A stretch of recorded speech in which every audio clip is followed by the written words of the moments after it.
Her house wasn't burning. His was. Flames swallowed the walls he had built with his own hands, and the neighbors stood frozen. At the edge of the smoke, a woman watched without shame. 1 week later, she walked into his courtroom smiling, as if justice had nothing to say. The fire began before sunrise. When the world was still half asleep, orange flames clawed at the sky, tearing through wood and memory. Neighbors gathered in silence, their faces painted by the glow of destruction.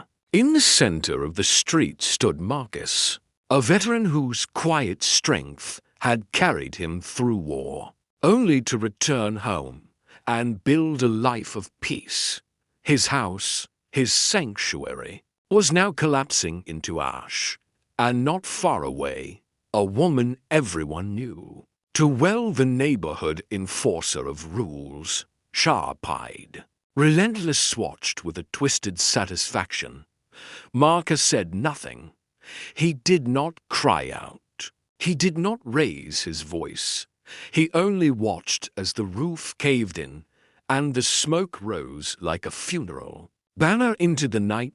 This was not the first time life had tried to break him. Years earlier, in foreign deserts, Marcus had stood shoulder to shoulder with brothers in arms. He had carried them when they fell, written letters to mothers who would never again see their sons, and returned home carrying both medals and invisible wounds. His silence was not weakness.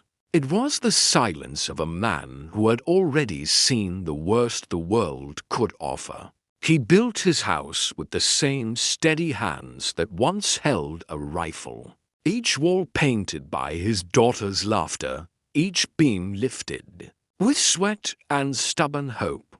To see it now, broken and burning, was to watch his past, present, and future dissolve into smoke. And the woman who had sparked this ruin, she was the self-proclaimed guardian of the neighborhood. To her, Marcus was an outsider who had never truly belonged. She wielded rules like weapons, issuing fines for grass to tore, for cars parked a moment too long, for paint colors she deemed unworthy. Her power was not law but fear, and many chose silence. But this time, silence came with flames. The days that followed carried whispers. Some neighbors shook their heads in pity. Others lowered their eyes when Marcus passed. Not one spoke aloud what they all knew, that the fire had not been an accident, that the one who stood watching had also struck the match. Yet Marcus never spoke her name. He filed no complaint in anger. Instead, he walked with quiet resolve into the very place where truth would stand taller than rumor. The courtroom. When the doors opened a week later, she walked in first, dressed in confidence. Her heels clicked across the marble floor like a declaration of victory. She believed his silence meant defeat. She believed no one would stand with him. But when Marcus entered, the air shifted. Rows of veterans, neighbors, and strangers who had heard his story stood as one. Not a word was spoken, no shouts, no chants. Only the sound of dozens rising to their feet in silent respect. The judge turned his gaze, and the woman's smile faltered. Evidence spoke louder than her excuses, and witnesses gave voice to what the fire had stolen. Marcus never raised his voice, but his presence filled the room. His silence itself became a weapon stronger than her arrogance. And when the verdict came, justice did not thunder, it settled with quiet weight. She left that courtroom smaller than she had entered. the crowd's silence following her like a shadow dot. As for Marcus, he did not celebrate with words.